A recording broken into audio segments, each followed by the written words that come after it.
Page पर live होगा ना? जी सर। नमस्कार, मैं सुनील भट्ट। आज रात के इस कोरा कक्षा की बातचीत में आप सभी लोगों का स्वागत करता हूं। जैसे कि आप सभी जानते हैं कि फूलदेई का महीना चल रहा है, जो कि फूल संक्रांति से लेकर के बैसाखी तक जो हमारा ये चलेगा। और इस बीच में हम बहुत सारे कार्यक्रम बच्चों के बीच में करते हैं। तो कोरोना काल में हमने एक चीज तय किया है कि बच्चों ऑनलाइन भी हम बातचीत की जाए, जिसमें हम सोमवार से लेकर के शुक्रवार तक जो हमारे टीचर जो इनोवेटिव काम कर रहे हैं अपने अपने सरकारी स्कूलों में, नए तरीके से बच्चों को शिक्षा को या पढ़ने की संस्कृति को जागरूकता का कैसे बेहतर करना चाह रहे हैं, उनके जीवन को क्या क्या डिजिटल लेवल पे बेहतर करने की कोशिश कर रहे हैं, उनसे बातचीत करते हैं। शनिवार को हम शिक्षा से, बाल साहित्य से जुड़े हुए जो विद्वान हैं उनसे बातचीत करते हैं। शनिवार को हम हमारे फूल दे के जो त्योहार और जो हमारे संस्कृति है उसकी विरासत को जानने की कोशिश करते हैं। इसके बारे में मैंने पिछली बार डॉक्टर माधुरी बड़ताल से बातचीत की थी। आज हम अपने बीच में बाल साहित्य से जुड़े हुए एक विद्वान द्विजेंद्र कुमार जी को लेकर के आ रहे हैं। वो पिछले 20 सालों के से बच्चों के साहित्य के साथ जुड़े हुए हैं और 15 साल से एक पत्रिका निकालती है एनबीटी, उसके संपादक है वो। और बच्चों के बीच हमारे उत्तराखंड के कई जो हमारे साहित्यकार हैं, जैसे मनोज चमोली जी, हमारे मुकेश नोटियाल जी, उनके साथ ये कई वर्कशॉप वगैरह भी करते रहते हैं। और उनको अब तक 100 से ज्यादा वर्कशॉप को ऑर्गेनाइज करने का अनुभव है। और ये जो वर्कशॉप है ये सिर्फ बच्चों के साथ ही नहीं, ये एजुकेशन ऑफिसर्स के साथ, लाइब्रेरियन के साथ, टीचर के साथ, ताकि बच्चों में पढ़ने की संस्कृति को, पढ़ने की आदतों को बेहतर किया जा सके। उसके अलावा एक अनुवादक भी रहे हैं, उन्होंने 3 पत्रिकाओं को अंग्रेजी में अनुवाद किया है।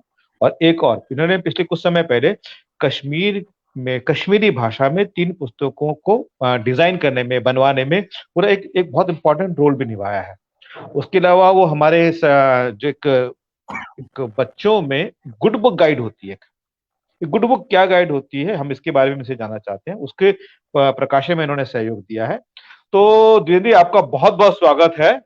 और सबसे पहले तो ये गुड बुक गाइड क्या होती है, जरा इसके बारे में ही हमें बताइए प्लीज जरा। जी हाँ। पहले तो मैं थोड़ा सा करेक्शन करना चाहूँगा कि अब मैं उस पत्रिका का संपादक नहीं रहा। अब मैं अच्छा। जी हाँ, जी सुनिए, मैंने काफ़ी काम किया उसमें। तो लगभग सन 2000 से मैं इस पत्रिका से जुड़ा जुड़ा रहा और अच्छा। संपादन किया। पिछले जी 4 साल से तो मैं संपादक ही रहा था।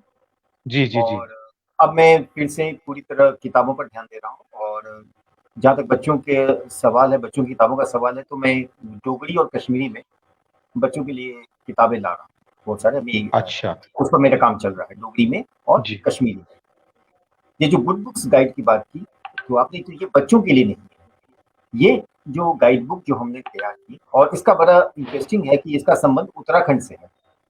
अच्छा। उत्तराखंड के नैनीताल से अल्मोड़ा के रास्ते में एक जगह है सोनापानी। तो वहाँ अच्छा। हिमालयन विलेज करके एक रिसोर्ट है। वहाँ पे हमने एक वर्कशॉप किया था 3 दिनों का, जिसमें पूरे हाँ। देश के नामी जो बाल साहित्यकार हैं या बाल साहित्य विशेषज्ञ हैं, उन लोगों को वहाँ इनवाइट किया गया था। और जी उनसे सुझाव मांगे गए थे, कि उनसे डिस्कशन किया गया था कि एक जी। अच्छी किताब में क्या-क्या गुण होने चाहिए। बिल्कुल क्योंकि ठीक है। होता ये था कि आपको मालूम होगा कि अब जो है वो ट्रेंड चेंज कर चुका है। गवर्नमेंट स्कूल्स को एक सर्टेन फंड दिया जाता है कि वो किताबें खरीदें। जी जी तो जी जी। सरकारी सारे स्कूलों में कोई फंड दिया जाता है कि किताबें खरीदने के लिए। उनको कहते हैं हाँ टीचर्स हाँ हाँ, लर्निंग बिल्कुल मटेरियल है। कहते हैं, टीएलएम। हाँ। तो अब होता है क्या कि अब किताबें खरीदें तो कैसी किताबें खरीदें? तो बिल्कुल ठीक इसके है। लिए हम लोगों ने एक गाइड बुक निकाला, ताकि हम एजुकेशन अच्छा। ऑफिसर्स को, टीचर्स को ये गाइड कर सकें कि वो कौन-सी किताबों को बच्चों के लिए जी उपयुक्त माने और उन किताबों को खरीदें। हमने उसमें कुछ नाम भी दिए, बट नाम एक सजेस्टिव था। हमने ये बताया कि जो बच्चों की किताबों में, जैसे, क्योंकि हमने उसको बताया कि होता क्या है, जब हम बच्चे समझते हैं तो बच्चों को सिर्फ एक वर्ग बना देते हैं, बच्चा। जबकि बच्चा एक ठीक वर्ग है। नहीं है। बच्चों में डिफरेंट आयु वर्ग है ना? हाँ 3 से है। 5 साल का बच्चा और 5 साल से 8 साल के बच्चे के बीच में की सोच समझ में काफ़ी डिफरेंस है। तो जो आप जी कह जी। सकते हैं, जो 3 से 5 साल का जो बच्चों की के लिए जो किताबें होंगी, उसका स्वरूप बिल्कुल अलग होगा। उसमें चित्रों की का जो अनुपात है, बहुत ज़्यादा होगा। मतलब लगभग चित्रात्मक ही होंगी कहानियाँ। चित्र के माध्यम से ही बच्चों को किताबों को ले जाना है। जैसे 5 साल से वो 8 साल का होता है, तो चित्र रहेंगे, चित्र 75% और कहानी जो है, टेक्स्ट जो है, वो 25%। लेकिन जैसे ही बच्चा अच्छा। 8 साल से ज़्यादा बच्चा बड़ा होने लगता है, तो अब उसको आप सिर्फ चित्र वाली किताबें देंगे तो बच्चा उसको पसंद नहीं करेगा, क्या वो सोचेगा मुझे बच्चे समझ रहे हैं, मैं तो बड़ा हो चुका हूँ। ठीक है। तो वो यहाँ पे जो है 8 से जो 11 साल या 9 से 12 साल का जो एज ग्रुप होता है, उसमें लगभग 50% का आ जाता है कि 50% से 60% चित्र हो और 50% के लगभग टेक्स्ट हो। जैसे ही बच्चा बड़ा बड़ा होता है 12 से 15 साल का, तो फिर आपको जो है ये 75-25 पर चली जानी चाहिए। मतलब 75% जो है वो टेक्स्ट हो और 25% चित्र हो।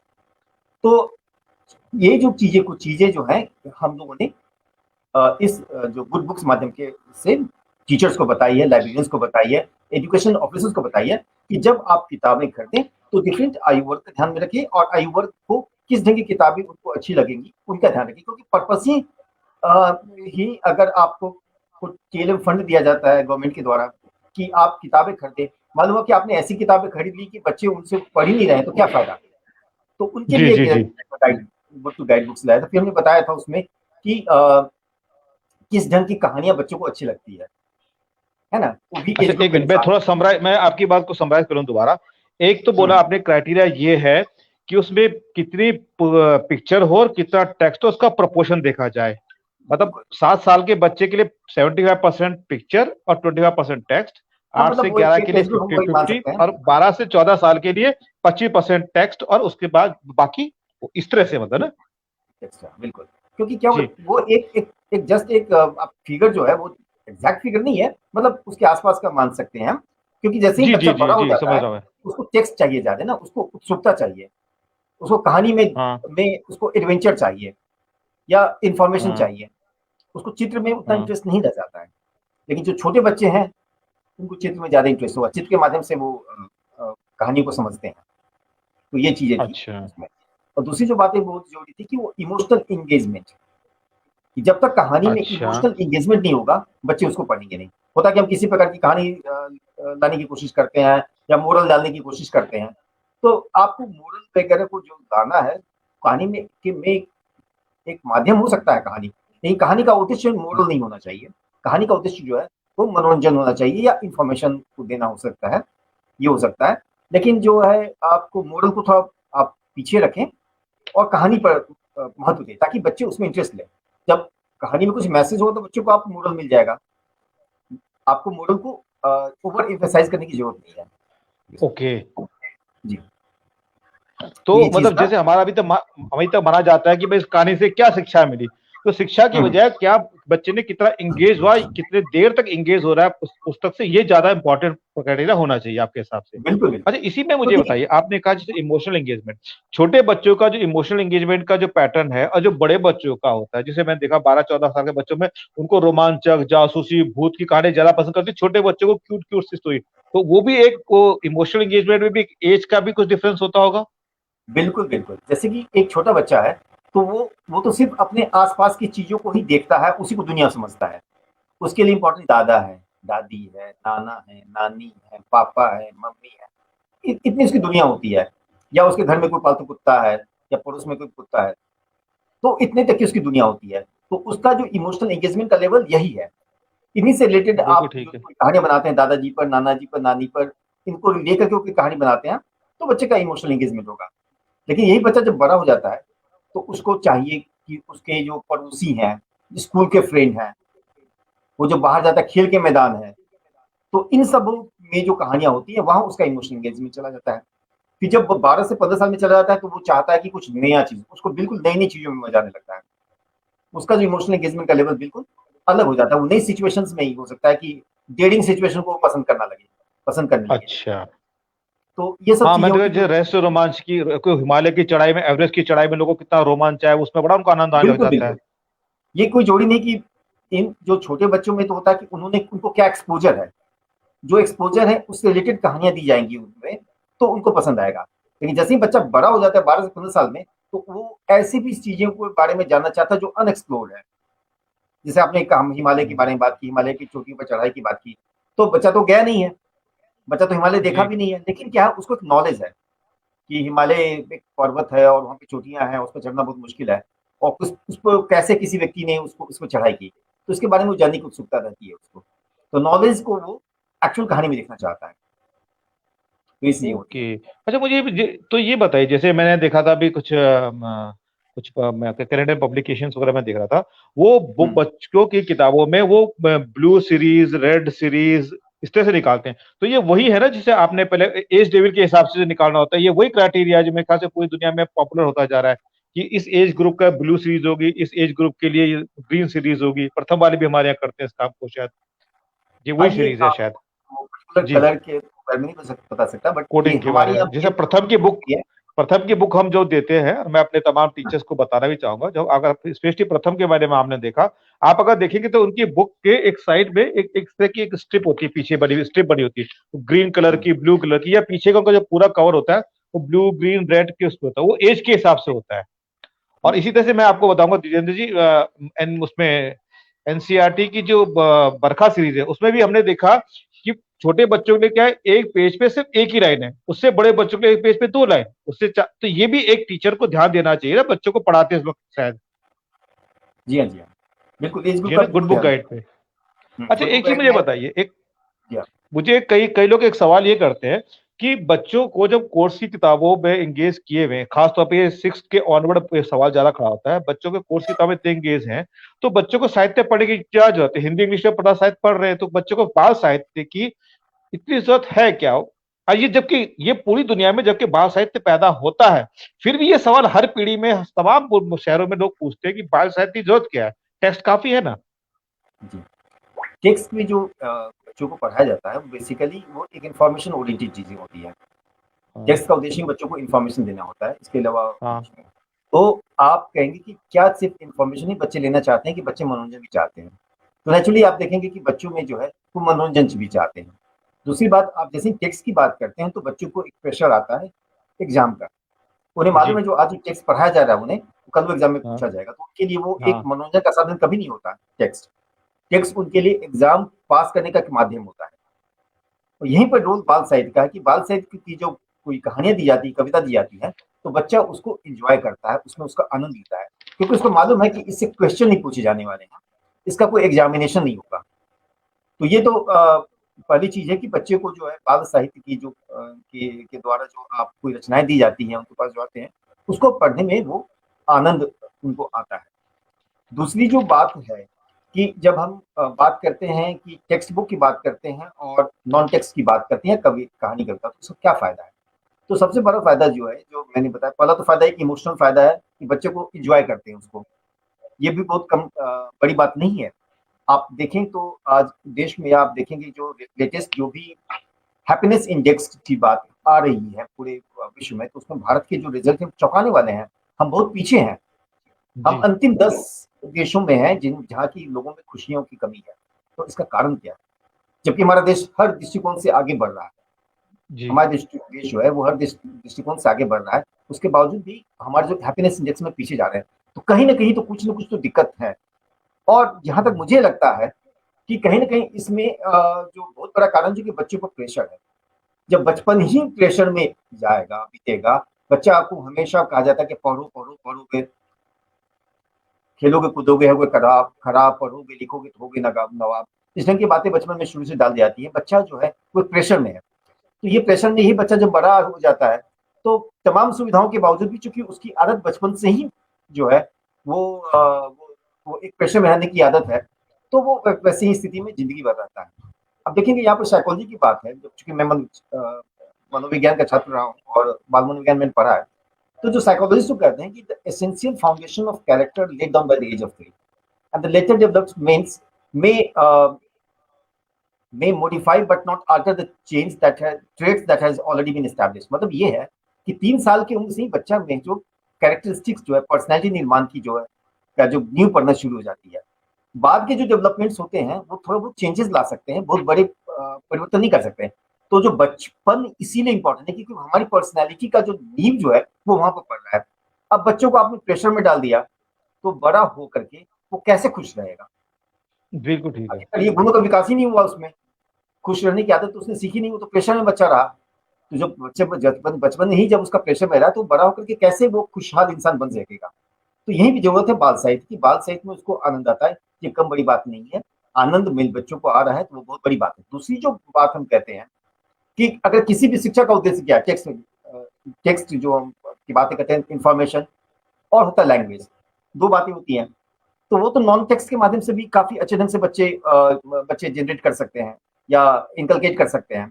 अब कहानियों के माध्यम से बच्चे कहानी, अगर 100 कहानियां बच्चे एक साल में पढ़ लेते हैं, तो उनकी जो लैंग्वेज डेवलपमेंट है वो काफी अच्छी होगी, क्योंकि उन किताबों को उसने बड़े चाव से, बड़े मन से पढ़ा है। टेक्स्ट बुक में ये बात नहीं है, टेक्स्ट बुक अच्छा मन से नहीं पढ़ता है, वो याद करता है। तो याद करना और पढ़ना दोनों में डिफरेंस है। तो टेक्स्ट बुक से जो उसका डेवलपमेंट जो होगा, लैंग्वेज पर कमांड या सोच समझ में विकास की बातें करना, या जो जनरल नॉलेज है या जनरल अवेयरनेस है, तो वो जो है वो टेक्स्ट के माध्यम से उतना नहीं हुआ, क्योंकि वो वहां पे याद करता है, उसको मालूम कि एग्जामिनेशन दी जाएगी, वो उतना फोकस अटेंशन नहीं लगा पाता है। जबकि एक कहानी की किताब है वो, या जनरल इंफॉर्मेशन की एक इंटरेस्टिंग बुक उसको दी जाती है, उसको बड़े चाव से पढ़ता है, बड़े मन से पढ़ता है। तो नेचुरली जो मन से पढ़ेगा तो उसकी जो भाषा विकास होगी वो अच्छी होगी। जो उसके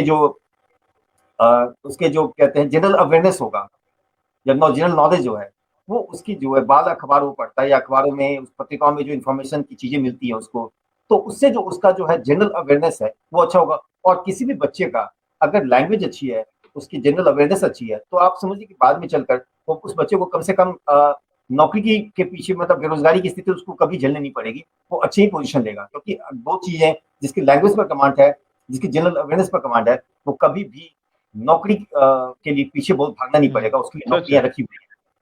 ये तो सच है आपको लैंग्वेज बच्चे में। को बार बार टेक्स्ट बुक के माध्यम से ही क्यों आपको शिक्षा देनी है, ये एक विषय है। यही बाल साहित्य का महत्व है कि बाल साहित्य के माध्यम से भी आप बच्चों को वो चीजें समझा सकते हैं, वो चीजें बता सकते हैं जो टेक्स्ट बुक के माध्यम से होती है, और इसमें बच्चा इंटरेस्ट लेगा।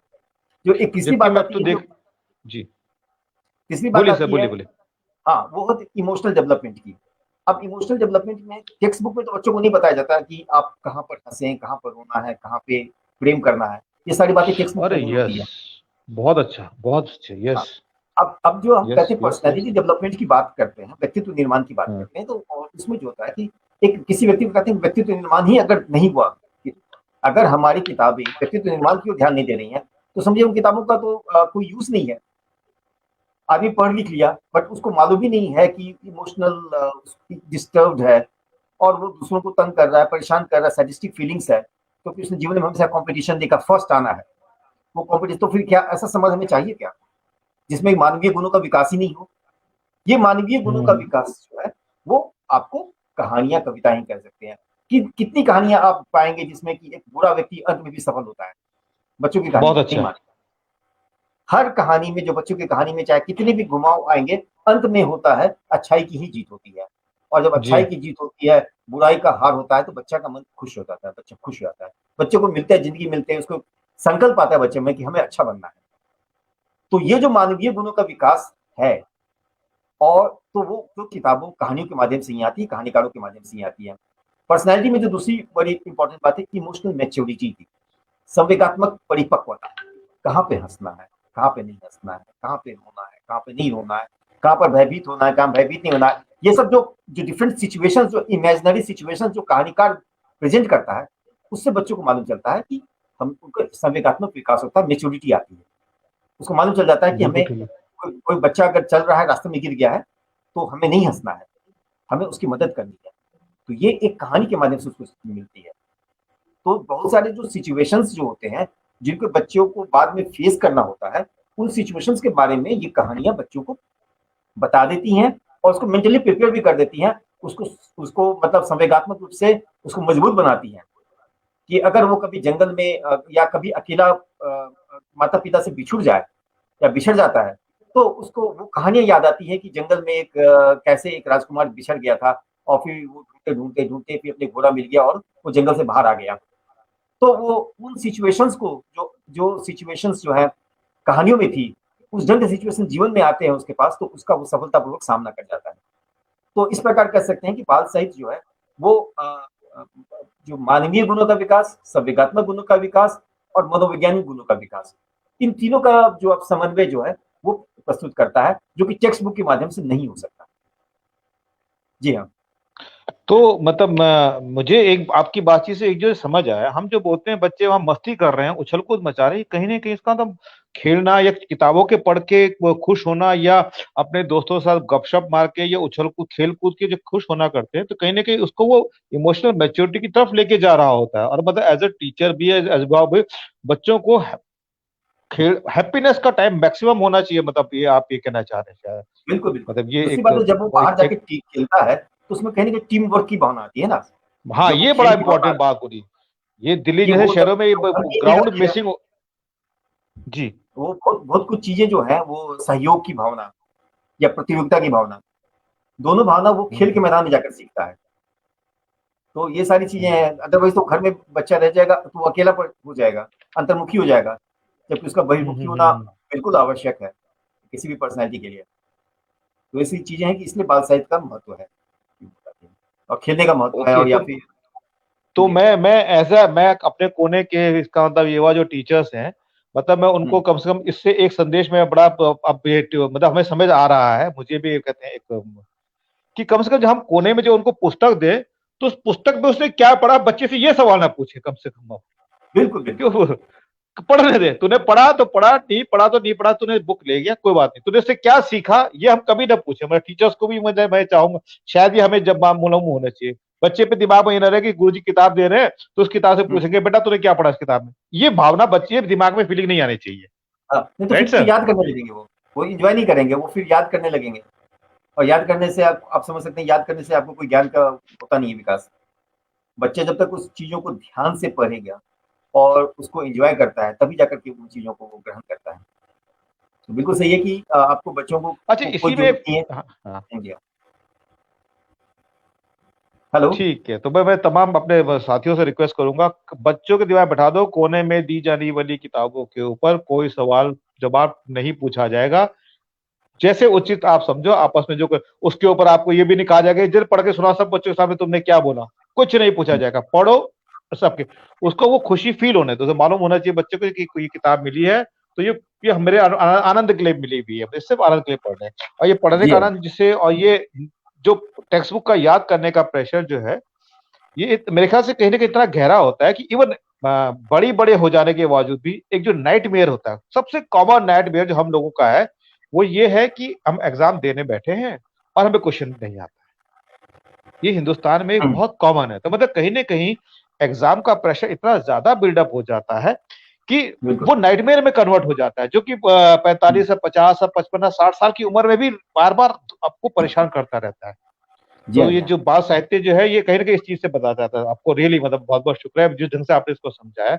और इमोशनल डेवलपमेंट, इमोशनल मैच्योरिटी की जो बात आपने जो समझे कहानी के जी। तौर पे, रियल लाइफ सिचुएशन को पहले से ही समझा देना, ये बहुत अच्छा हुँ, हुआ। तो इसी में मैं इसी से जुड़ता मैं अगला सवाल ये पूछूंगा, ऐसे में क्योंकि भाषा बहुत इंपॉर्टेंट चीज होती है बच्चे की, जी हाँ, जी। अब मैं इसी बात को एक हिंदी की कहानी में कहता हूँ, एक अंग्रेजी कहानी में कहता हूँ। जाहिर जिस बच्चे को अंग्रेजी नहीं आती कि उसको नहीं पकड़ पाएगा, तो उसमें हुँ, उसकी अपनी दूध बोली मातृभाषा का रोल बच्चों को इस कहानी पढ़ना कितना बड़ा हो जाता है। क्या उसको हुँ, फिर उसकी मातृभाषा में ये कितना बताना चाहिए, या हमें किताबों का उद्देश्य ये होना चाहिए कि नई लैंग्वेज सीख सके, वो एक हुँ, यूरोपियन लैंग्वेज सीखे, वो नेशनल लैंग्वेज हिंदुस्तान की राष्ट्रीय भाषा सीखे, या इस हुँ। इमोशनल मैच्योरिटी की खातिर वो मातृभाषा सीख में किताबें पब्लिश हो। जी हाँ, जी। बिल्कुल, आपको अभी जो नेशनल एजुकेशन पॉलिसी जो नई आई है 2020, उसमें काफ़ी स्ट्रेस दिया गया है कि कम से कम 5वीं कक्षा तक जो है, वो कोशिश ये हो कि शिक्षा का माध्यम मातृभाषा हो। और ये बहुत ज़रूरी है। अगर मैं फिर बात करूँगा बाल मनोविज्ञान के हिसाब से, क्योंकि मैं बाल मनोविज्ञान का छात्र रहा हूँ, तो मैं उसको ले जाना चाहूँगा। तो पहली बात तो आप देखें कि बच्चा जो है, अब साइंटिफिक रिसर्चेज़ प्रूव कर चुके हैं, जो अभिमन्यु वाली बात है, कि जब हम अभिमन्यु जो है, माँ के गर्भ में ही अपनी माँ की बातें सुनता था। आज सारे जो साइंटिस्ट प्रूव कर चुके हैं कि बच्चा सुनता है, माँ के गर्भ में बच्चा सुनता है। नेचुरली बच्चा जब एक एक भाषा को सुन रहा है, बचपन माँ के गर्भ से ही सुन रहा है, वो फिर बाहर निकलता है, फिर माँ के साथ 2-3 साल तक रहता है, तो उस भाषा से उसका आत्मीय लगाव हो जाता है ना?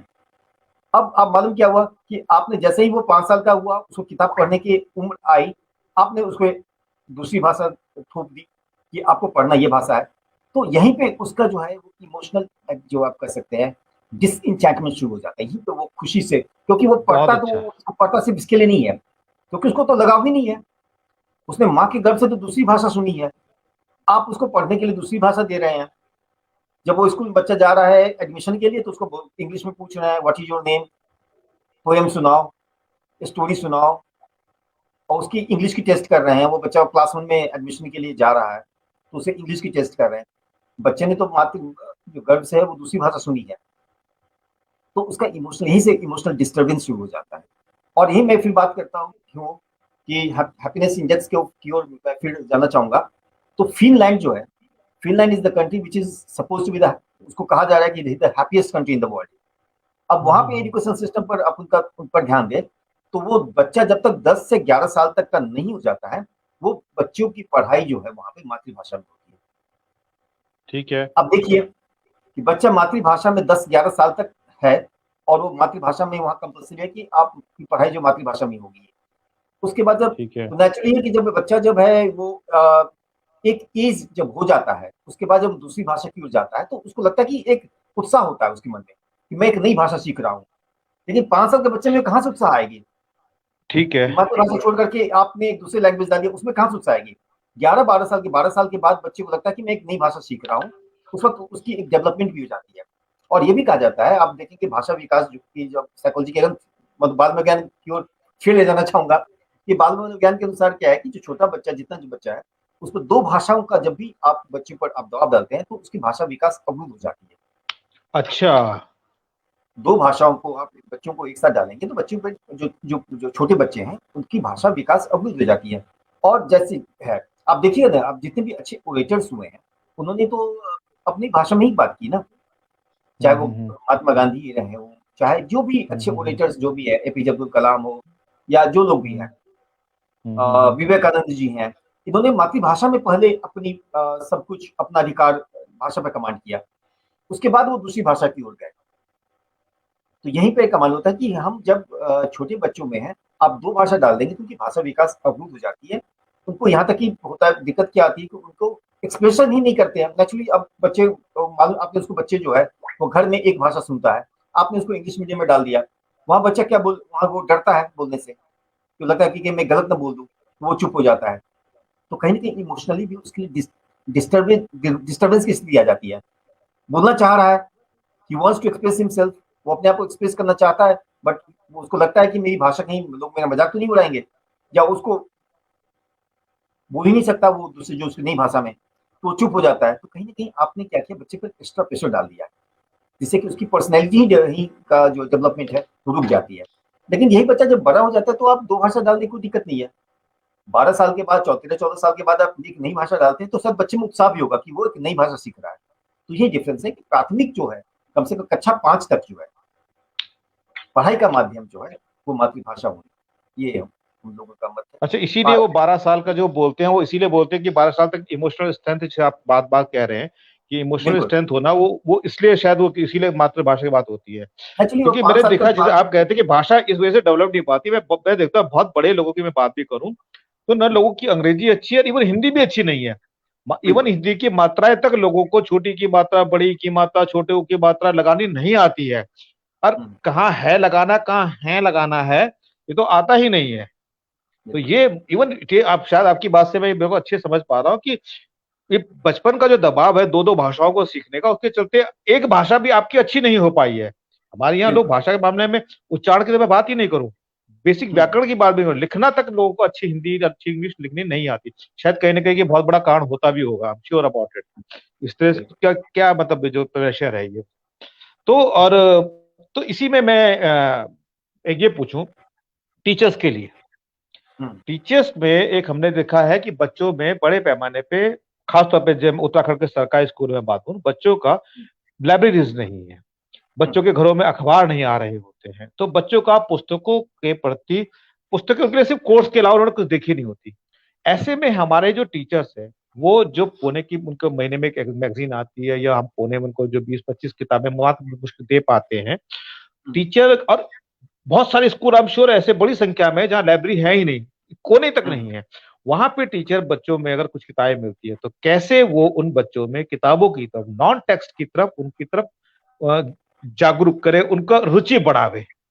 टीचर के तौर पे ये चैलेंज को किसी से कैसे सॉल्व कर सकता है?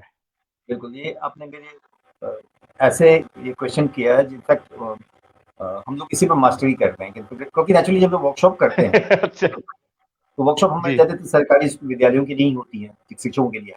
तो उसमें बहुत सारे विद्यालय होते हैं और जो टीचर्स होते हैं वो बताते हैं हमें कि उनके यहाँ लाइब्रेरी नहीं है, लाइब्रेरी है तो बुक्स बहुत कम है। तो फिर हम उनको बताते हैं कि कोई ज़रूरी नहीं कि आपके पास लाइब्रेरी में बहुत सारी बुक्स हों। अगर आप उत्साहित हैं और आप वास्तव में बच्चों में रीडिंग हैबिट प्रमोट करना चाहते हैं या चाहते हैं कि बच्चे कहानी कविताओं में रुचि लें, तो टीचर्स का रोल बहुत इम्पोर्टेंट हो जाता है। वो क्या कर सकता है, कुछ तो एक तो ये कर सकता है कि खुद ही कहानी कविता को याद करके आए और फिर बच्चों को सुनाए।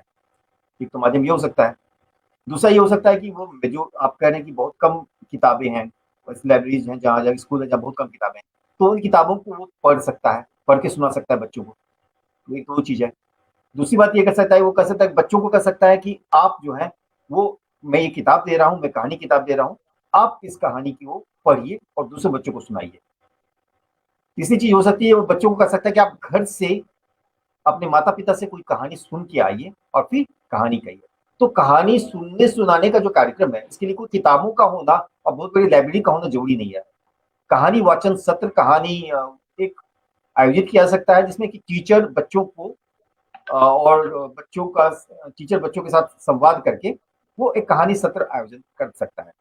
दूसरी चीज़ ये कर सकता है वह कि बच्चों को एक्सपोज़र देना है नई सिचुएशंस के लिए। हो सकता है कहानियों की बहुत एक मात्रा है, क्योंकि हमारी किताबें हैं जो बच्चों के पास का जो लाइब्रेरी में या स्कूल में जो किताबें वो खत्म हो गई, स्टॉक खत्म हो गया, तो क्या किया जाए? तो ऐसी स्थिति में टीचर ये कर सकता है या प्रधानाध्यापक ये कर सकता है कि उस जगह के आस-पास रहने वाले विशिष्ट व्यक्तियों को बुला सकता है।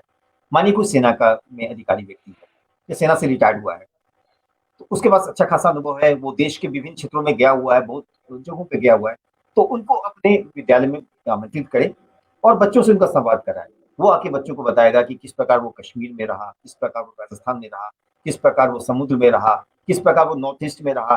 तो बच्चों को जो डिफरेंट जगहों की कहानियां, जगहों के बारे में बताएगा, तो ये जो है वो बच्चों को एक कहानी का माध्यम हो जाता है। बच्चों के लिए कहानी ही होगी। जब वो अपने बारे में, जीवन के बारे में बताएगा कि मैं इन जगहों पर रहा, कभी वो युद्ध के बारे में बताएगा। तो ये कोई जरूरी नहीं है कि बच्चों को कहानी का ये नहीं कि एक फॉर्मेट में ही उसको बताया जाए। जब आप एक अनुभव को शेयर करते हैं तो वो भी कहानी है। सिर्फ ये है कि वो एक सेना का अधिकारी, वो व्यक्ति बता रहा है, और एक दूसरी चीज होती है जब जो पुस्तकों में जो छपी होती है या मैगजीन में जो छपी होती है, वो एक कहानीकार उसको अपने तरीके से लिखता है। तो इस ढंग का चीज जो है मतलब ये कुछ जो सेना का तो मैंने एक उदाहरण बताया, इस प्रकार बहुत सारे हो सकते हैं। आसपास ही कोई कवि हो सकता है, कोई नाटककार हो सकता है, उन लोगों को समय समय पर बुलाएं, आमंत्रित करें और बच्चों से उसका इंटरेक्शन कराएं। तो इस प्रकार वो बच्चों में कहानियों के प्रति और जो आप कहते हैं नॉन टेक्स्ट के प्रति इंटरेस्ट पैदा कर सकता है। इसके अलावा तो वो कह सकता है कि एक कहानी का मंचन करना, एक कहानी ले लिया, बच्चों को ग्रुप बना दिया, कैरेक्टर्स बना दिया। ठीक है, तुम रमेश का किरदार निभाओगे, तुम जो है वो दिनेश का बनोगे। तो इस प्रकार वो डिफरेंट कैरेक्टर्स को जो है वो बच्चों में बांट देता है और उसके द्वारा वो एक जो है कहानी का जो आप कर सकते हैं, कहानी को नाटक रूप में प्रस्तुत करना, वो बच्चे प्रस्तुत कर सकते हैं। तो आप कह सकते हैं कि विभिन्न गतिविधियों का आयोजन करके वो जो है जो शिक्षक है वो बच्चों में इंटरेस्टिंग जो है तरीके से कहानी कविताओं में इंटरेस्ट पैदा कर सकता है। इसके साथ ही वो एक जो बहुत ही अच्छे वो एक हम लोग बात करते हैं वो है वॉल मैगजीन की। वॉल मैगजीन में क्या करना है, कोई खर्च नहीं है। एक बड़ा सा पोस्टर ले लीजिए, बड़े से कागज ले लीजिए और बच्चों को बताएं कि बच्चे आप जो है ना एक कहानी लिखें, कविता लिखें और ये लिखें। और बच्चे जो है उस बड़े से कागज पर कोई कविता लिख रहा है, कोई कहानी लिख रहा है, ऐसा कर दिया आपने, उसको अपने दीवार पे चिपका दिया, स्कूल की दीवार पे चिपका दिया और सारे बच्चे जा जाके उसको देख रहे हैं। कोई अपनी कहानी पढ़ रहा है, कोई दूसरी दूसरी की कहानी पढ़ रहा है। तो इस प्रकार करके बिना किसी खर्च के भी हम बच्चों में जो है वॉल मैगजीन के माध्यम से हम बच्चों में रीडिंग हैबिट और के प्रति या कहानी कविताओं के प्रति इंटरेस्ट पैदा कर सकते हैं। दूसरी चीज ये भी हो सकती है कि आजकल ये भी है कि आप बच्चों को कहें कि आप कहानी लिखें, कविताएं लिखें, और उसको स्टैपल कर दिया, बाल मैगजीन बना दिया, जो हस्तलिखित पत्रिका कहते हैं। तो टीचर जो है वो अपने विद्यालय में हस्तलिखित पत्रिका का निर्माण कर सकता है कि महीने में एक बार जो है वो एक हस्तलिखित पत्रिका हम निकालेंगे। उससे सारे बच्चों को बोल दिया, कोई बच्चा कहानी लिख रहा है, कोई कविता लिख रहा है, कोई कवर डिजाइन बना रहा है, कोई बैक कवर बना रहा है, सबको अपने अपने काम दे दिया, बांट दिया गया है। और उसको क्या करता है, सब बच्चे जब कहानी कविताएं लाते हैं उसको स्टैपल कर दिया, एक जो है आप कह सकते हैं कि एक पत्रिका जो हस्तलिखित पत्रिका का निर्माण कर लिया। अगर आपके पास थोड़ा सा पैसा है तो आप उसको फोटो कॉपी करा लीजिए और बच्चों में बांट दीजिए, हस्तलिखित पत्रिका की फोटो कॉपी करा करके आप बच्चों में बांट दीजिए, तो बच्चे कितने खुश हो जाएंगे कि उनको एक पत्रिका मिल थोड़ा गई। थोड़ा आप रिपीट करेंगे, अभी हस्तलिखित पत्रिका की बात की, आपकी बात थोड़ा ग्लिचेस आ गए थे थोड़ा सा। हाँ हाँ, हस्तलिखित हस्तलिखित पत्रिका। पत्रिका के अलावा और क्या कर सकते हैं, थोड़ा पैसा हो तो? नहीं, अगर उनके पास, मैंने कहने का, अगर थोड़ा सा विद्यालय के पास थोड़ा पैसा है, मतलब उसको किसी फंड में अरेंजमेंट है, कुछ है, तो वो क्या कर सकता है कि वो हस्तलिखित पत्रिका की फोटो कॉपी तैयार कर सकता है। अच्छा। हाँ, क्योंकि अब हस्तलिखित पत्रिका तो एक ही होगी, एक बच्चे के पास एक बार जाएगी, दूसरा वेट करेगा, फिर तीसरे के बाद जाएगी। हस्तलिखित पत्रिका की आप फोटो कॉपीज करा लेते हैं, तो उसके बाद वो हर बच्चे की अपने हाथ में उसकी एक पत्रिका होगी। तो इस प्रकार कैसे कि बचपन से इन बच्चों को लिखने की और पढ़ने की आदत बन जाएगी, और उसमें इस प्रकार उनमें जो है कहानी कविताओं के प्रति जो है इंटरेस्ट हो जाएगा। आजकल जो है एक तरीका ये भी हो सकता है कि सामान्यतः आजकल घरों में गूगल है, मतलब मोबाइल है, मोबाइल जो आजकल हाँ है। एंड्रॉइड मोबाइल है सभी जगह है, क्योंकि आजकल पेटीएम और सारा काम आजकल हो रहा है, गाँव में भी काफ़ी चल रहा है नेट का विकास। ऐसी स्थिति में टीचर ये बोल सकता है कि बच्चों को कह सकता है कि गूगल द बुक, उसमें बच्चों को बता सकता है कि आप एक दो जो है वो किताब का नाम बता दिया, बच्चों की किताब का, उसको कहा क्या कि आप गूगल में इसको पढ़ के आओ, गूगल पे मालूम करके आओ, गूगल द बुक। तो बच्चा क्या करेगा, उन किताबों के बारे में जब वो सर्च करेगा, उसके दौरान ही वो उन कविताओं, कुछ किताबों के बारे में पढ़ना शुरू कर देगा।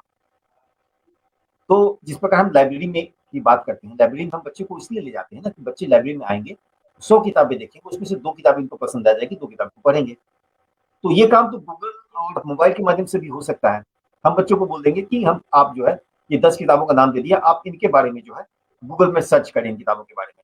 तो उन किताबों को जो सर्च करने के माध्यम से जो है के दौरान ही बच्चे जो उसमें से 10 किताबों में हो सकता है एक किताब में उसका इंटरेस्ट आ जाए, उसको लगेगा कि उसके ये जो किताब है उसके कहीं न दिल के करीब है, वो उस किताब के बारे में और जानकारी लेना शुरू कर देगा, और यहीं से उसका डेवलपमेंट जो है, इंटरेस्ट जो है वो कहानी कविताओं में इंटरेस्ट शुरू हो जाएगा। तो ये भी चीज़ है। ये भी कर सकता है कि बच्चों को कहें कि एक किताब के साथ सेल्फी लेकर के पोस्ट करो। सारे बच्चों को बोल दिया अच्छा। कि हाँ, सेल्फी अ बुक। तो उसमें ये सारी चीजें भी हैं कि सेल्फी अ बुक, बच्चे एक किताब के साथ सेल्फी लेकर के वो टीचर को भेज रहे हैं। तो इस प्रकार बच्चों में जो होगा उसको इम्पोर्टेंट लगेगा कि हाँ, मुझे जो है उसमें उसको बच्चे को मजा भी आएगा, और कहीं ना कहीं उसको फिर किताबों में इंटरेस्ट आएगा, क्योंकि वो खुद ही जब उसको प्राउड फील होगा कि किताब के साथ वो फोटो ले रहा है और अपने टीचर को भेज रहा है। तो there are so many things एक टीचर कर सकता है अगर वो चाहे तो। समय समय पर वो चाहे तो एक जो है जिस प्रकार मैराथन होता है, उस पर स्टोरी मैराथन भी हो सकता है, जिसमें कि एक बच्चा एक कविता सुना रहा है, दूसरा बच्चा उसके दूसरी कविता सुनाएगा, तीसरा कविता सुनाएगा, चौथा कविता सुनाएगा, रुकना नहीं है। तो एक इंटरेस्टिंग एक इवेंट हो सकता है जिसमें मैराथन जो होता है, उसी प्रकार स्टोरी और पोएम का मैराथन भी हो सकता है, जिसमें कि वो एक के बाद दूसरा बच्चा जो है वो कहानी कविताएं सुना रहा है। तो इस तरह की चीजें हैं जो बिना किसी खर्च के शिक्षक जो है इस तरह की गतिविधियों का आयोजन अपने विद्यालय में कर सकते हैं, जिसमें कोई खर्च नहीं है, और इनसे भी उतना ही फायदा होगा जितना कि आप कर सकते हैं लाइब्रेरी से होता है या बड़ी लाइब्रेरीज का है। क्योंकि लाइब्रेरीज सिर्फ बना देने से तो ऐसा नहीं हो जाएगा कि बच्चों में रीडिंग हैबिट प्रमोट हो जाएगी, अनटिल अनलेस लाइब्रेरी में एक्टिविटीज ना हो। यूनेस्को ने तो डिफाइन ही किया है कि बच्चों की लाइब्रेरी वो एक स्थान है जहाँ पर एक्टिविटीज होती रहे। तो ये सारी चीजें तो एक्टिविटीज करें, शिक्षक करें। अगर विद्यालय में लाइब्रेरी है तो अच्छी बात है, नहीं है तो भी हो सकता है, जो मैंने बहुत सारी बातें बताई हैं उनका वो सहारा ले सकते हैं। समय समय पर कहानी कविताओं की वर्कशॉप भी कर सकता है, बता सकता है बच्चों को कि कहानियां लिखिए, कविताएं लिखिए, कैसे लिखते हैं, क्या थोड़ा बहुत गाइड कर दे कि बच्चों में क्रिएटिविटी होगी, वो खुद भी उसमें आगे बढ़ेगा। तो शिक्षक तो बहुत कुछ कर सकता है अगर वो चाहे तो। जी हाँ।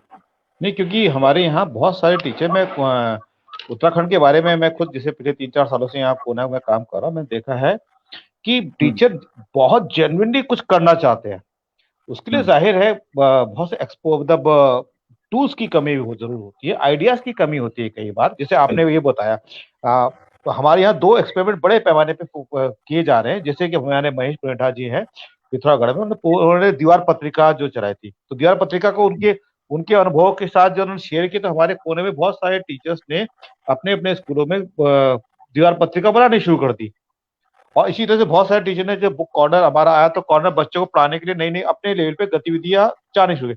और जैसे आज आपने बताया, जो खुद मेरे लिए भी एक बहुत अच्छी, मतलब मुझे भी खुद अंदाज नहीं था इस बात को, इतनी गहराई से नहीं सोचा था कि पुस्तक पढ़ना एक चीज होती है, उसके अलावा पुस्तक के इर्द गिर्द रहना, मतलब कहानियों के इर्द गिर्द।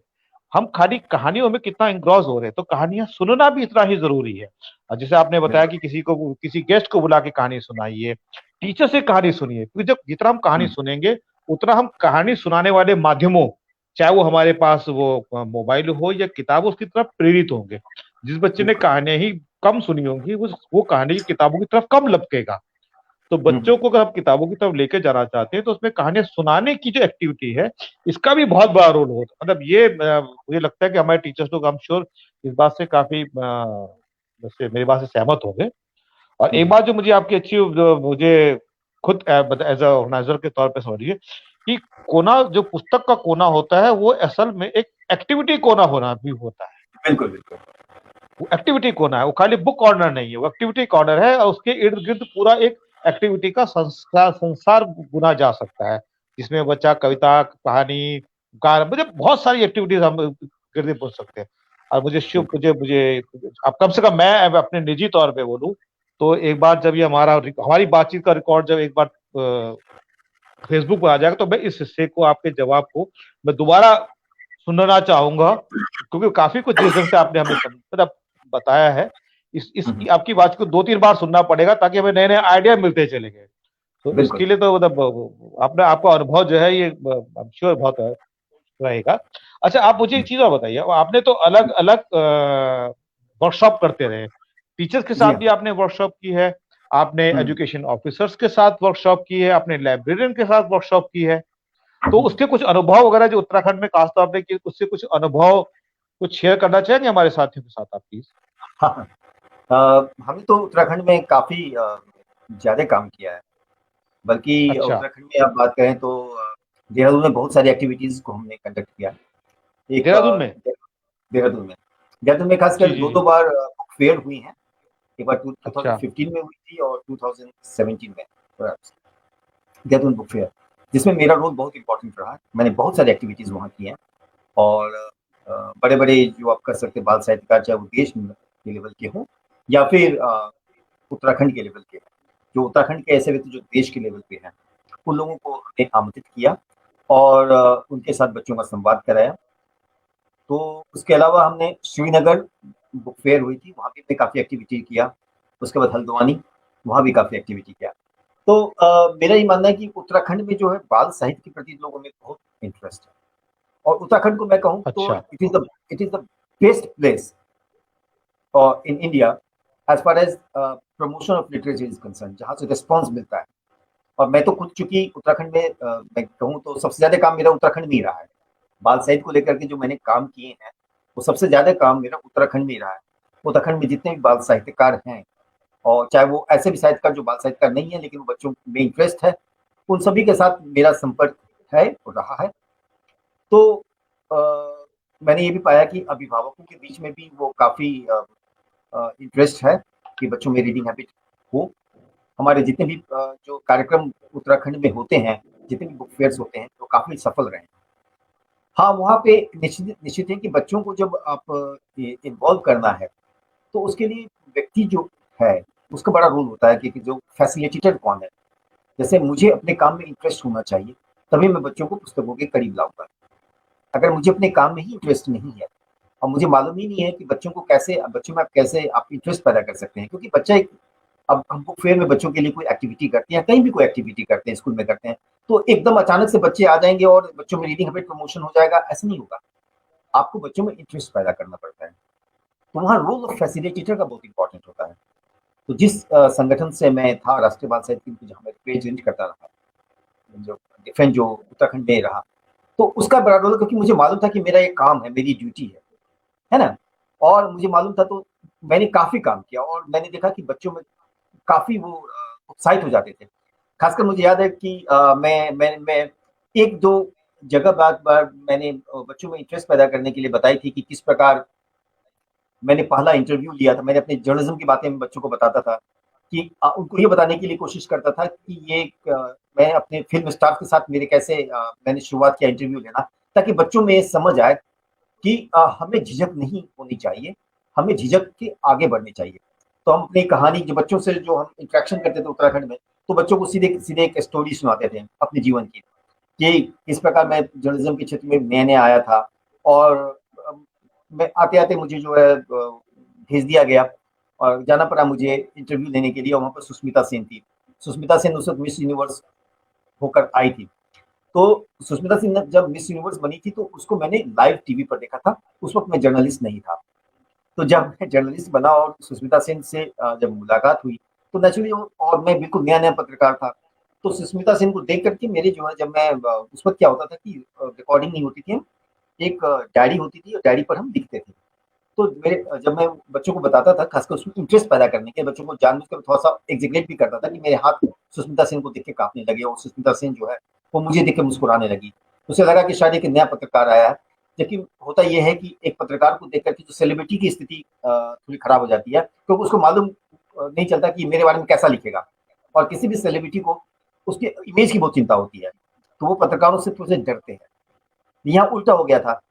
एक पत्रकार ही सुष्मिता सेन को देख करके उसके हाथ काँपने लगे थे। तो बच्चों को ये बातें सुना रहा था। तो बच्चों में बड़ा इंटरेस्ट हो रहा है कि हाँ, ये एक स्वाभाविक प्रक्रिया है। हम डर लगना स्वाभाविक है। फिर मैं उनको बताया दूसरा क्या हुआ, जानते हो फिर क्या हुआ बच्चों? दूसरी बात मुझे फिर एक बार ऑफ़िस से जाना पड़ा। किसका इंटरव्यू लेना था मालूम है? किसका? बताओ, एक खान है उसका, किंग खान कहते हैं उसको। सब मुझे शाहरुख खान या हाँ, शाहरुख खान। तो शाहरुख खान के इंटरव्यू मैंने कैसे लिया, शाहरुख खान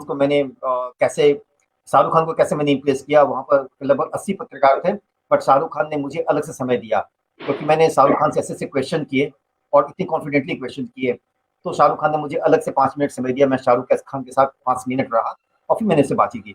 तो बच्चों को ये जो इंसिडेंट लेकर के फिर मैं शुरुआत करता था अपनी वर्कशॉप की। उत्तराखंड में मैंने यही बना के रखा हुआ था। तो बच्चों में बड़ा अच्छा रिस्पॉन्स रहता था कि जब मैं उनको बताता था कि झिझक होना स्वाभाविक है, लेकिन मुझे हमें झिझक से बाहर निकलना है। जो मेरे साथ हुआ आपके साथ नहीं होना चाहिए, इसलिए मैं आपके पास आया हूँ। सुष्मिता सेन के साथ के सामने जो मेरे हाथ काँप रहे थे, उसका ये कारण था कि मुझे एक्सपोज़र नहीं था। मैं एक छोटे शहर से आया था और अचानक मुझे एक सेलिब्रिटी का सामना हो गया, जिसको मैंने टीवी पर देखा था लाइव, वो मिस यूनिवर्स बनते हुए। तो उसको अचानक देखते हुए मेरे हाथ काँपने लगे। लेकिन फिर जो दूसरी अपॉर्च्युनिटी मिली तो वहाँ पे मैंने अपने आप को शाहरुख खान के सामने मैंने अपने आप को सिद्ध किया कि आप जो है अपनी झिझक को दूर कर सकते हैं। तो ये सारी बातें तो इसका तुमको बताता था कि ज़रूरी नहीं कि आप हमारे वर्कशॉप में आएँ तो खुल के रहें, आप जहाँ भी जाएँ, वर्कशॉप में पार्टिसिपेट करें और खुल करके वहाँ पे रहें। क्योंकि कल होकर आपको इन सिचुएशन का सामना करना पड़ सकता है, जहाँ जो आपके लिए नए हों तो आपको कोई दिक्कत नहीं है कि जो मुझे आई थी। तो बच्चों में इस तरह करके उत्साह करके इस तरह की बातें कहानियाँ सुना करके बच्चों में उत्तराखंड के बच्चों में मैं उत्साह लाने की कोशिश करता था और वो बच्चों को फिर उसके बाद वो बच्चे फिर मुझसे घुल-मिल जाते थे, फ्री हो जाते थे। उन्हें मालूम था कि अपॉर्च्युनिटी है, वो जो सुष्मिता सेन मैं हूँ और वो बच्चे हैं, मैं हैं और वो फिर हम दोनों मिल अच्छा। करके ताकि वो खुल जाए बच्चे, तो बच्चों जी, को जी, बताना जी। पड़ता है और इंटरेस्ट पैदा करना पड़ता है। तो मैं देखता था कि एक अगर कहानी के माध्यम से आपको शुरुआत की जाए बच्चों के साथ, एक एनेक्डोट के माध्यम से शुरुआत की जाए, तो बच्चों में इंटरेस्ट होता है। तो वो मेरा रिस्पॉन्स काफ़ी रहा। मैंने लगभग आप उत्तराखंड में जितनी भी वर्कशॉप की है, मैंने सुष्मिता सेन, शाहरुख खान की इस कहानी से ही किया है और बहुत अच्छा, अच्छा अच्छा, रिस्पॉन्स अच्छा, रहा। अच्छा। बच्चों अच्छा। में बहुत काफ़ी वो इंटरेस्ट रहा है। उस प्रोसेस में आपको सुष्मिता शेर और शाहरुख खान बन जाते हैं, बच्चे आप बन जाते हैं। बिल्कुल, बिल्कुल। ताकि उनको मालूम चले नहीं, कि अच्छा हम तो मैं हुँ। ताकि अच्छा, उनको इस मालूम मामले चले में कि जैसे आपने बताया ना उत्तराखंड में रिस्पॉन्स बहुत अच्छा है, तो मैंने एक चीज़ मैंने भी नोट किया, गढ़वाल जी हो हाँ, या कुमाऊँ हो, यहाँ जी हाँ, टीचर्स वगैरह में भी मैंने देखा बच्चों के बीच में लाइब्रेरी खड़ी करने के लिए कुछ न कुछ अपने व्यक्तिगत स्तर पे लोग कोशिश करते रहते हैं। जैसे हुँ, नैनीताल में हमारे साथ कुछ लोग हैं, उधर वो अपनी छोटी लाइब्रेरी सही, उन्होंने अपनी जो निजी लाइब्रेरी की पुस्तकें जो हैं, वो जो अपनी लाइब्रेरी खोलती है और वो बच्चों को कहते हैं कि तुम एक दिन आकर पढ़ना शुरू करो। तो निजी पुस्तकालय को कई टीचर्स ने बच्चों को सार्वजनिक अध्ययन के लिए खोला हुआ है। अगस्त मुनि में हमारे मित्र हैं, वो उन्होंने खोला हुआ है। हमारे रानी बाग में हमारे कुछ मित्र हैं, और ऐसे कई संख्या है जहाँ पुस्तक को, परंतु आपकी बातचीत से आज जो मुझे खुद एक व्यक्तिगत तौर पर क्लियरिटी होती है, खाली पुस्तक में बच्चों को पढ़ने के लिए नहीं, पढ़ने के इर्द गिर्द कई मैक्सिमम एक्टिविटी करने की कोशिश की जाए। बिल्कुल। पढ़े जैसे उसको वर्कशॉप की तरफ में ढाला जा सकता है। अच्छा, एक चीज मैं आपसे, बातचीत है 50 मिनट हो चुके, मैं एक बात करते बताऊं, बड़ा इंटरेस्टिंग जी मुझे आलोचक ने उत्तराखंड की बात की है, और चूंकि मेरा जी खासा अनुभव उत्तराखंड के बारे में, जी मतलब जी ये जी मैं तो कहता हूँ, एक से एक बाल साहित्यकार जितने हैं वो सारे के सारे हिंदी में बाल साहित्यकार में एक अच्छी खासी संख्या जो है, वो जो युवा जो बाल साहित्यकार का जो नए हैं वो उत्तराखंड से है। क्यों नहीं वहां पे एक उत्तराखंड में बाल साहित्य आयोग बन जाता है ना? जिस प्रकार अभी बहुत अच्छा। हम लोगों ने एक वर्कशॉप किया था जयपुर में, जहाँ पर जयपुर के मुख्यमंत्री के जो आप कह सकते हैं सलाहकार थे, वो भी आए थे, फारूकी जी। और कुछ दिन के बाद वहाँ पे उत्तराखंड, और वहाँ पे सभी जो जयपुर में वर्कशॉप जो हुई थी बाल साहित्य के बारे में, सभी का ये था कि एक जयपुर में या राजस्थान में एक बाल साहित्य अकेडमी बने, जो कि उसी पर फोकस करेगा, बाल साहित्य अकेडमी का। तो वो वहाँ अप्रूव हो गए। वो फारूकी जी थे, उन्होंने मुख्यमंत्री जी के सलाहकार थे, और वहाँ हो गए। तो क्यों नहीं इस ढंग की कोई चीज वहाँ हो? मुझे तो लगता है कि अच्छा, बहुत अच्छा विचार है। कि जो उत्तराखंड में जो है, उत्तराखंड में बाल साहित्य को प्रमोशन के लिए, क्योंकि इतने सारे साहित्यकार हैं, फिर अगर आप उनको प्रमोट नहीं करेंगे तो फिर ये बाल, क्योंकि देखिए बाल साहित्य तो ऐसा एक विधा नहीं है कि वो फुल टाइम जॉब है किसी का।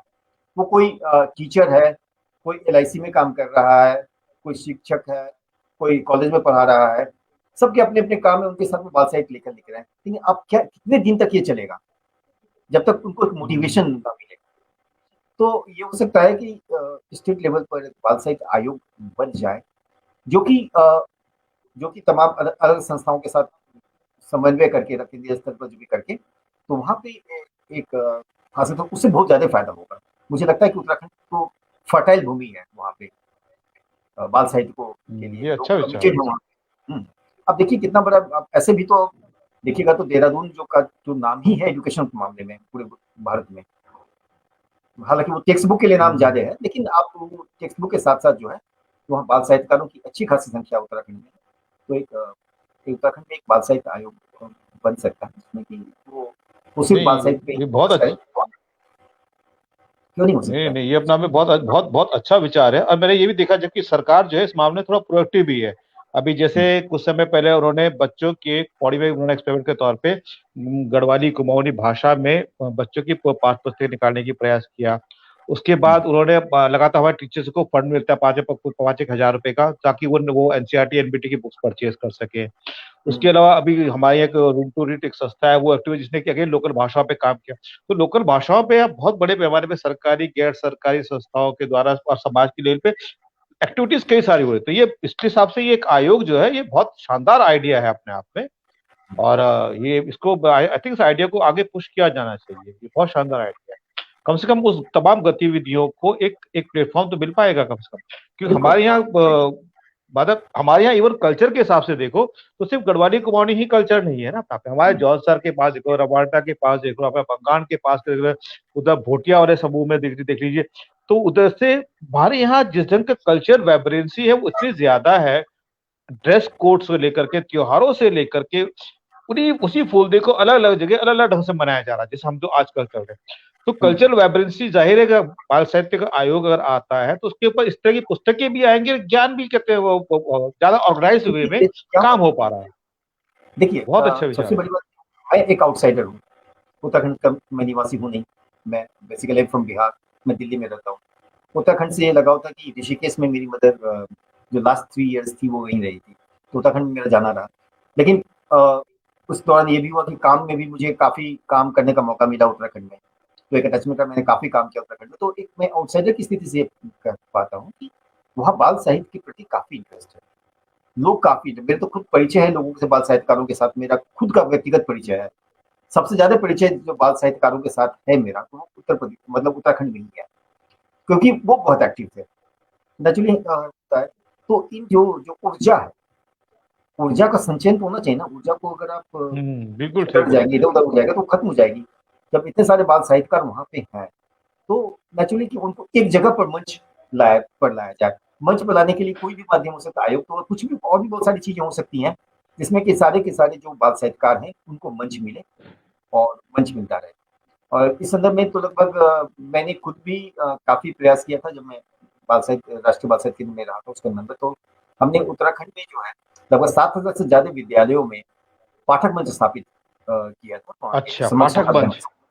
हाँ, 7,000 अच्छा, से ज़्यादा विद्यालयों में पाठक मंच का स्थापना हुआ था, जो कि जिस वक़्त मैं वहाँ पे था, उसके बाद से। तो उसका उद्देश्य यही था कि जो पाठक मंच का जो जब 7,000 से ज़्यादा विद्यालयों में जब बन जाता है पाठक मंच, उसका उद्देश्य ही है कि रीडिंग हैबिट प्रमोट के लिए समय-समय पर गतिविधियाँ होती रहें, और उस ढंग की हमारी पूरी प्लानिंग थी।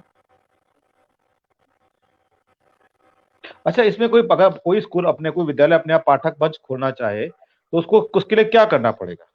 नहीं, जो हम जो जिस जिस मैं राष्ट्रीय बाल साहित्य केंद्र की बात कर रहा हूँ, जहाँ पर मैं कार्य कर रहा था, हाँ, जहाँ पर राष्ट्रीय मैं एनबीटी में। अच्छा, मैं यहाँ पे अपने पाठकों को अपने दर्शकों को बता दूं कि द्विजेंद्र जी नेशनल बुक्स ट्रस्ट के साथ जुड़े हुए हैं। अब हमारे वो बाल साहित्य वाला पहलू इतना विशाल है, उनके साथ हम उनको जो है, तो नेशनल बुक ट्रस्ट की एक स्कीम है पाठक मंच स्थापित करने की स्कूलों में।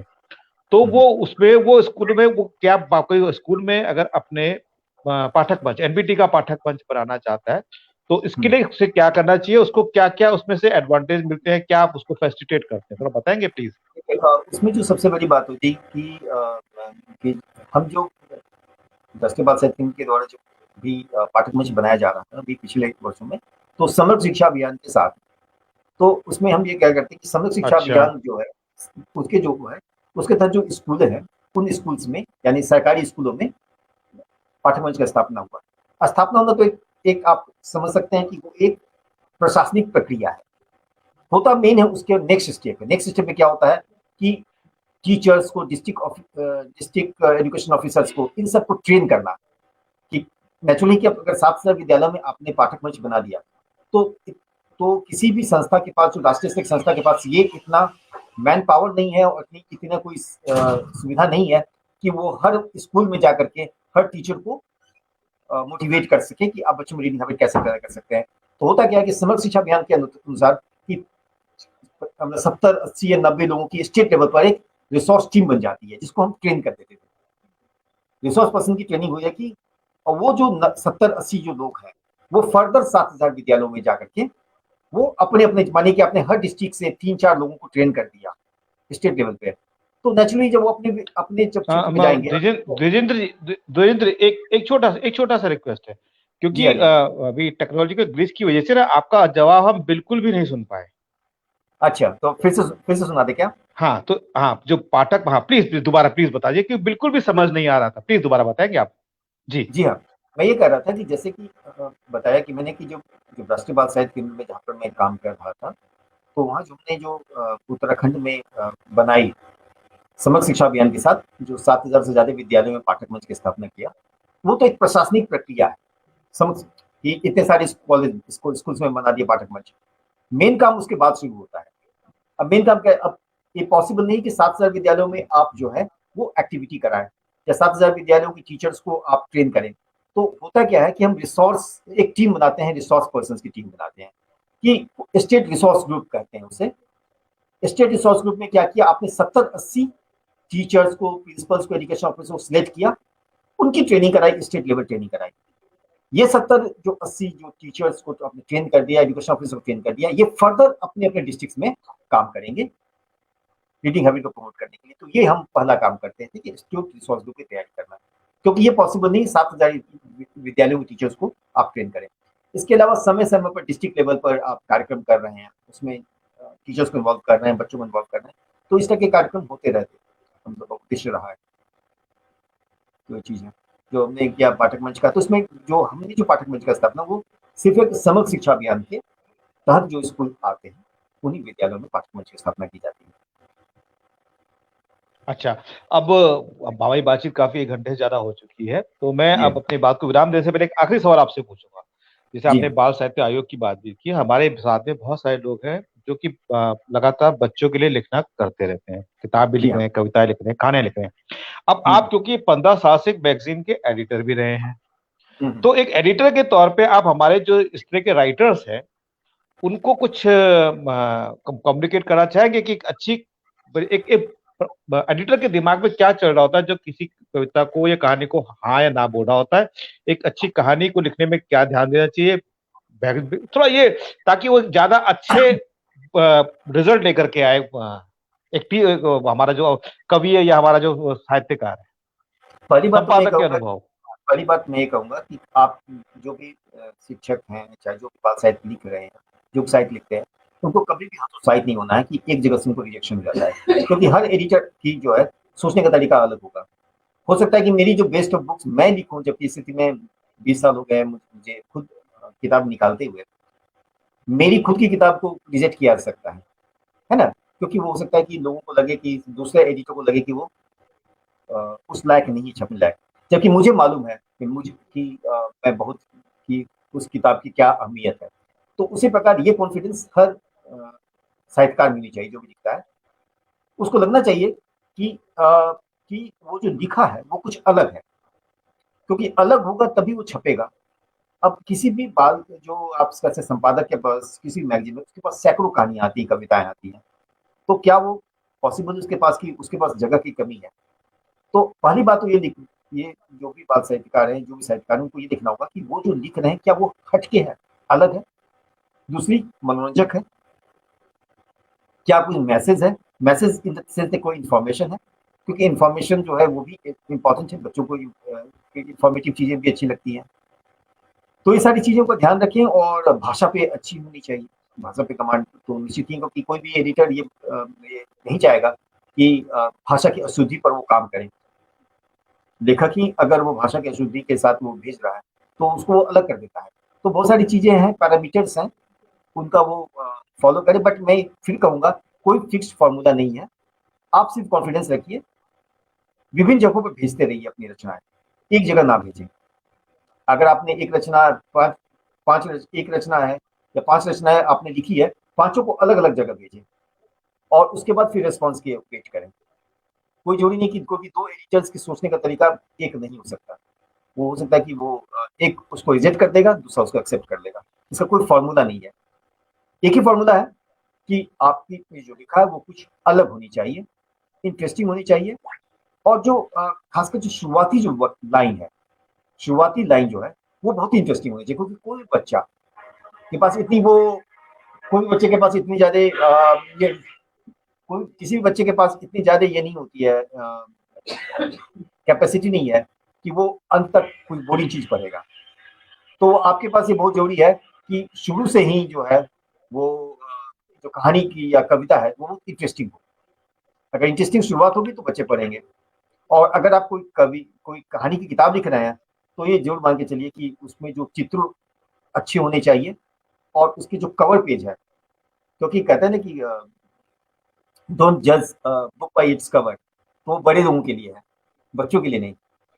बच्चों के लिए जो किताबों का जो है अच्छा। वो कवर ही जज करता है। हाँ, तो ये बिल्कुल सही कि डोंट जज, आप किसी वो से बड़े लोगों की डोंट जज अ बुक बाय कवर, वो बड़े लोगों के लिए है। बच्चों के लिए कवर बहुत इंपॉर्टेंट है। तो आप बच्चों के लिए कोई कविताएं लिख कोई अगर देख रहे हैं तो उसमें चित्र को लेकर जरूर चले, और कवर पे जो पिक है वो बहुत खूबसूरत बनाए, क्योंकि एक बार कवर से बच्चों को इंटरेस्ट होगा तो अंदर पढ़ेगा ये सारी चीजें।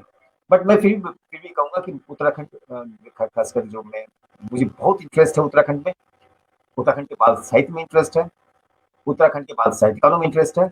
और मैं अपने आप को बहुत इस संदर्भ में आई फील फॉर्चुनेट कि धार जैसी संस्था ने मुझे इस कार्यक्रम में आमंत्रित किया, क्योंकि मेरा कहीं ना कहीं इमोशनल अटैचमेंट उत्तराखंड से रहा है, क्योंकि मैंने धार के साथ भी काम किया है। तो मैं पाता हूँ कि बहुत अच्छा है उत्तराखंड के जो बाल साहित्यकार हैं, या उत्तराखंड के में जो बाल साहित्य को प्रमोशन के लिए आपको कह सकते हैं, या जो भी चीज चाहिए, या चाहे वो बच्चे हों, टीचर्स हो, सभी में काफी उत्साह है।